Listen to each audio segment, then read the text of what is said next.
Hey YouTube, how you doing today? Welcome back. Um, guess what I got today? So it just came in. Yep, that's a Schwinn Axum 29er that I just got in like probably 30 minutes ago. Just on time because I just sold my XR Pro like literally 20 minutes before that thing came in, with the plans on upgrading to a Polygon as soon as they're back to stock. So this video is gonna be of me unboxing and putting that thing together, because I'm 100% positive that it's not put together. Most likely it's just gonna be the front wheel and the handlebar that I need to put in. So let me take you into, I don't even know if I want to go in the garage because it's way too hot today, so I might just do it out here. We'll see. So give me 1 second, let me get my tools, open up the garage, see how we're gonna do this.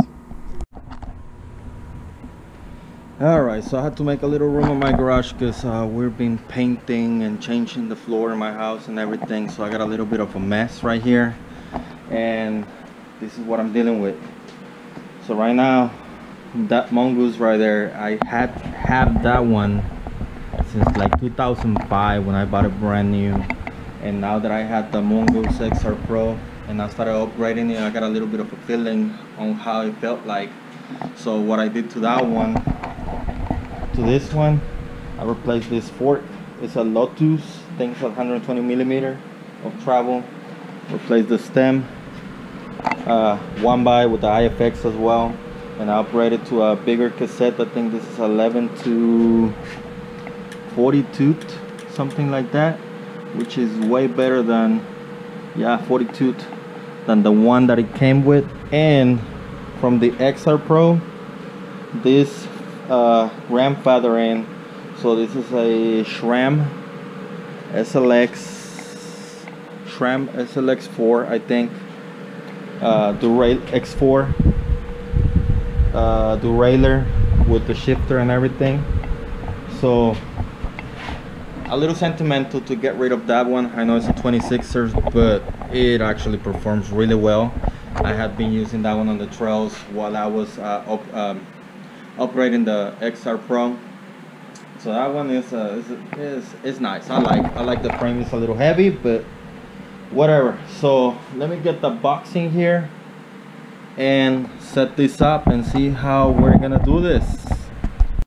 All right. So the first thing we have in here is the box. As you can see, do not lay flat. It's a 21-inch Schwinn Axum, PO, whatever. So let's get into the unboxing part. So hopefully, let me see. Right there.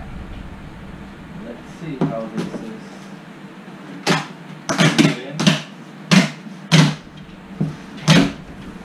Alright.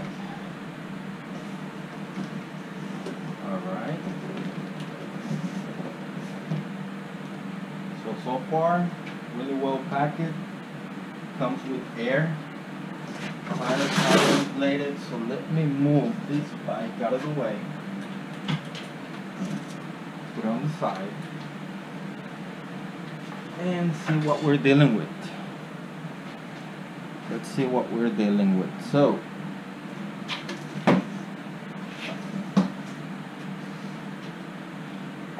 by the way, as you can see, comes like this: rear tire, front tire, fork right there, really nice packet. So let's see if I have, and I do, my razor blade. You know what, there you go, there you go, there you go.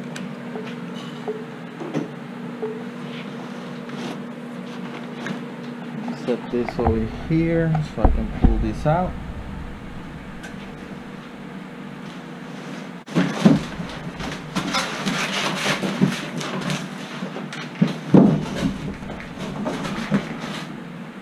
So everything comes out at once.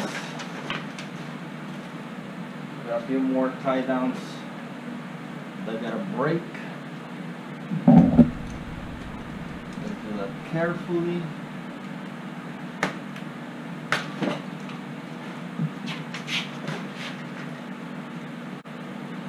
Front wheel. Set that aside. Handlebar. My seat. This is what I'm looking for, so I can go ahead and hang it. This one comes with a cap right here. And it's a quick release kind of thing. Just drop it in. Should be able to just drop it in. There you go. Just gonna put it like that so I can hang it. By the way, look at this. Homemade. Just a pipe flange. It's a 3/4 inch pipe.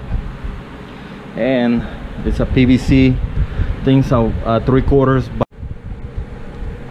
this is a 3/4 PVC 3/4 by 1 or 1 1/4. I just got it over here, and then you just screw the flange in. You're good to go. So let's hang that baby up.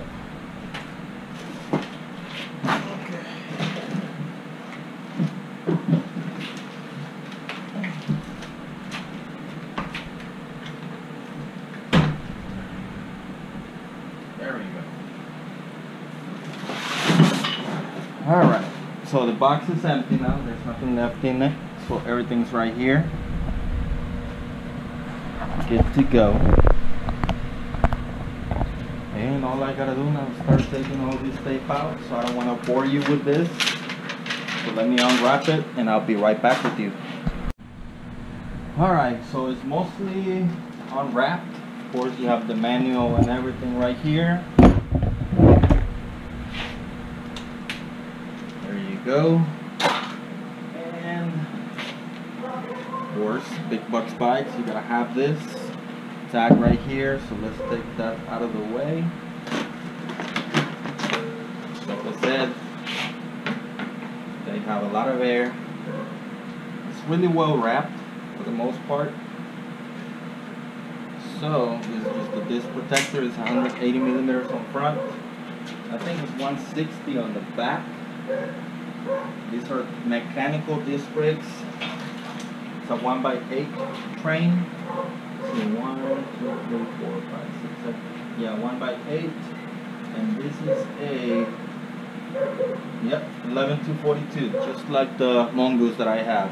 Now this is supposed to be a quick release right here. Yeah, got the so I just gotta get the skewer. Must be on that box that I haven't opened yet. This one has a little cap right here, so I guess I gotta take that off. It's really tight. It's coming. There you go. There you go. Now, the last thing I haven't opened, I believe is the last box I haven't opened. I'm hoping for the pedals to be here, and as well as the skewer for the quick release. Because if this doesn't come with pedals, I will not be able to ride today. Well, yes, I could ride my own. Yes, pedals right here. However, they seem to be metal. Of course, not the best quality. You have the L for the left side right here, and the right for the right side, and it tells you what way to screw them on. You can see their left goes to the left and right threads into the right. And like I was telling you, here's my quick release for my front tire. So let's go ahead and get that thing mounted on, or I can just go ahead and mount my handlebar. Now I think this was a 740 millimeter, if I'm not mistaken.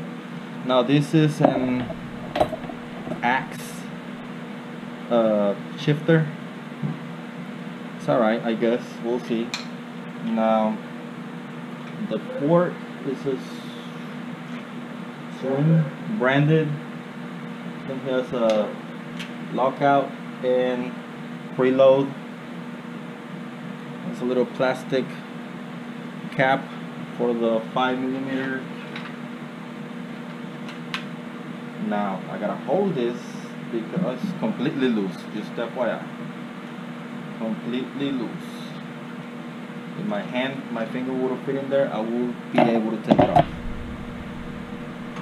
Now it's just held in place with this cardboard spacer. If I let it go, it'll fall. Now this is a taper headset, however, it's not a taper fork. And you know what? Since I'm at it, I should just add some grease. Now the spacers, there's three spacers, two different colors, black and gold. And then, oops, this goes like this. And then this, I want to mess it up. And then this. And I can drop the fork, not too low. Bottom bearing, it has grease, but not enough. So let me go ahead and get my grease bottle. Be right back. Alright, so I got my grease. Now this is not bike grease, however, this is what I've been using, marine boat and equipment, Super Tech. This one was like $4, and what I like about this one is that it's marine and boat, so it's way great for water. Is water resistant, so it'll be there. So if you want to use this stuff, trust me, it's great, and I've been using it a lot. So this thing will be here, and it's better than having no grease. So I'm gonna take this off and just smear the grease in here. Put the bearing back on.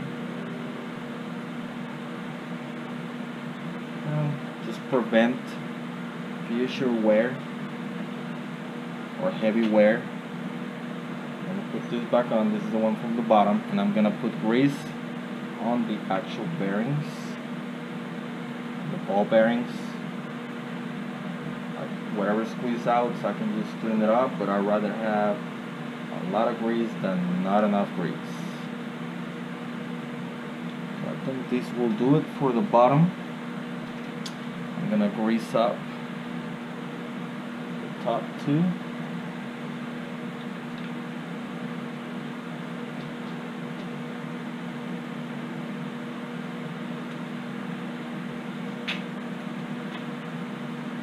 Of course, you can see that.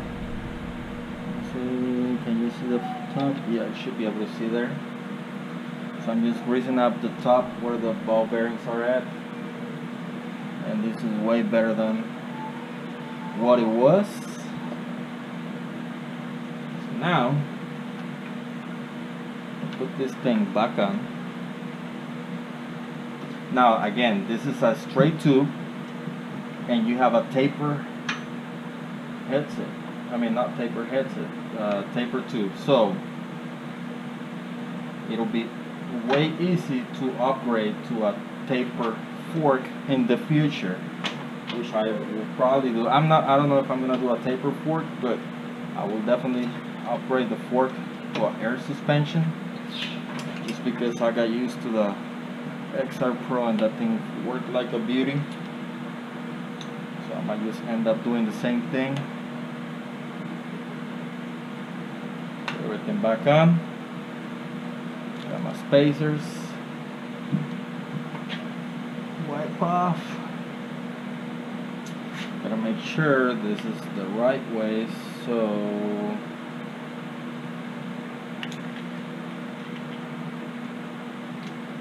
it's gotta go like this. There you go.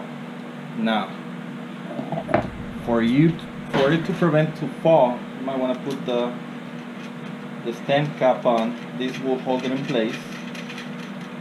Now your fork will not drop.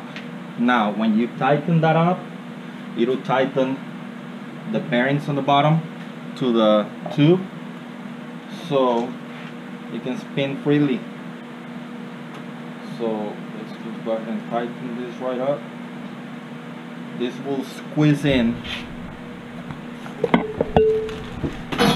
this thing will squeeze in whatever plate you have at the bottom and on the top. It'll squeeze in, and then you can just adjust the handlebar, which is another upgrade that I will be doing. I don't know when. Let's go ahead and tighten the stem cap on. It's supposed to be torque specific, but I don't have a torque wrench, so I'm just gonna do kind of hard. Now for the stem, this is torque specific. Now hopefully you guys can see this right here. This is 5 to 6 Newton meters right here.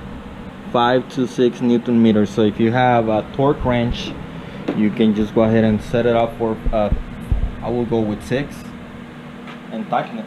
Now whenever you tighten this, make sure you have enough play. You don't want it to be extra tight.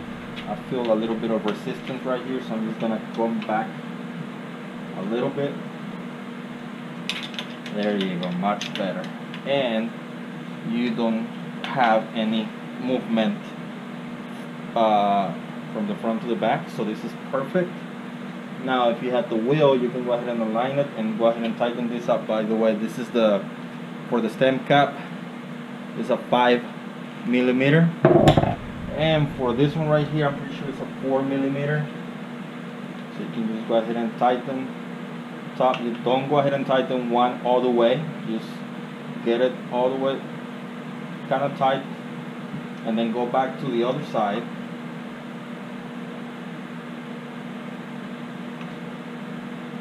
And then go side by side. You don't have to be very precise right now because the stem cap, that's what made the fork go up. Now if you have a squeeze out, which I do a little bit, just wipe it off with the rag, and that should be good. Now for the quick release, like I said, it came on the box with the pedals, so this thing should just go ahead and go in, no problem whatsoever. Now what I like about this mount is that this pivots a little bit and it's really easy to work with. That's a great thing. By the way, if you don't know how to put in the skewers, of course the quick release goes on the opposite side of the disc. You don't want to put out where the disc is at, because that's where the brake is gonna be at, and it'll be a mess. So now you have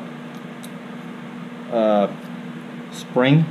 It's in a cone shape right here, so make sure you put the bottom, the bigger side, up against the bottom of the wall, and this goes the same way for the other side. The big side goes with the, it's just kind of obvious because it just fits right there, but just in case you didn't know, that's how it goes. So you put one side in, again, the quick release side goes on the opposite side of the disc, and then you can go ahead and put this in. It will not be any issue because, again, almost made a mistake. You put it in like this, big side outside. You can kind of screw this in a little bit, because the fork is gonna actually sit on the axle itself. On the axle, it's gonna sit right here and not in the skewer. So now that I have that ready, let's see. Sometimes on your disc brakes you might have like a little retainer or a spacer right there holding them separate. In this case I don't, so it should be ready just to be plugged in. So let's do that right now.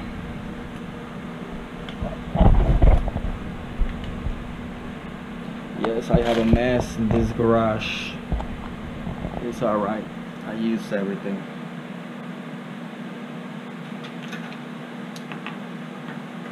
Alright, so it's just, the key thing is to get the disc to go inside the caliper, and it should be not a big deal. All right, so I have this in, I mean the tire in. I had to loosen up a little bit the rear adjustment for the caliper because it was way too tight and this wouldn't go in. But after that, it seems to be pretty much dialed in. On the back, the brakes seem to be working really well as well. And on my shifter, it seems to be shifting really smooth as well. So let me show you. Right now I'm on the lowest gear. What I'm concerned about is that this one doesn't have a clutch, and I'm gonna have a lot of bumping right here. So that's another upgrade that I might do later on, because otherwise it's gonna be a problem. I need to protect this, otherwise it'll get scratched out a lot. Now this one comes with a derailleur hanger, which is a really good thing. Gold chain, 8-speed chain. But it seems to be working really well. Right now I'm on the highest speed, higher gear, which is the lower sprocket. Up, and maybe a little bit of adjustment right there. But for out of the box, pretty much dialed in. So I don't really see any issues with this. The B point is where it's supposed to be. It's not extending any farther out, so there's no possibility of the chain going to the dummy disc. I might remove that later on. But if you go down, it goes down pretty smooth as well. I don't see any major issues with this. Brakes looks to be working fine. So recap. Oh, by the way, I still need to put in the other side pedal, which goes on this side, and I think this screws in backwards, so to the left it goes in, and that's a 5/8 wrench. Where did I leave it at? I think it's right here. So it's a 5/8, and other than that, this is a really nice looking bike. It has 2.6 29 by 2.6 tires. Almost fat tires, but they're not fat. Right here, 29 by 2.6. I don't know what the brand is. I don't see a brand anywhere. The wheels are Schwinn 29. They just have a decal. I like the frame. It looks really smooth. I like the thickness right here. You have 2 cup holders. I think this is a 100mm suspension travel. As a upgrade waiting to happen. Grips, they're okay. They seem to be comfortable. And look, lock-on grips, perfect. Not bad, not bad. The saddle is a Schwinn saddle. It feels okay. It's a $400 bike. It's great for upgrades. I believe this can have a lot of potential. I have not ridden a hardtail since I bought that Mongoose back in 05. I have not ridden a hardtail since then, so we'll see how it goes. If I get used to the different specs right here. But again, I just got this until those polygons are back on stock. Stay tuned for a review video on this bike, actually on the trail. Right now it's still way too wet. Waiting on that to dry out so I can actually test it, and we just go from there. Forgot to mention, this thing comes ready for a dropper cable. There's also the Axum DP available. Well, it's not available right now. I just happened to find this one online, and the other one is the same but it's blue, and the DP stands for dropper post. It's $100 more, and it comes with the actual dropper post. But this one, I like this one because it's kind of like a carbon color, and it's also ready for a dropper. Now another thing that I forgot to mention, this right here, they were completely loose. Again, make sure you tighten this up before you hit the trails. Make sure everything's really tight. I didn't see any issues on the back for me to get them tightened, but yeah, make sure these are tight, this is tight, your wheels are tight, and then you should be good to go. Again, if you like this video, make sure you hit the thumbs up button. Don't forget to like, comment, share, and subscribe. Stay tuned for more updates. That's it for this one, guys. Thank you for building with me. I'll see you next time. Bye bye.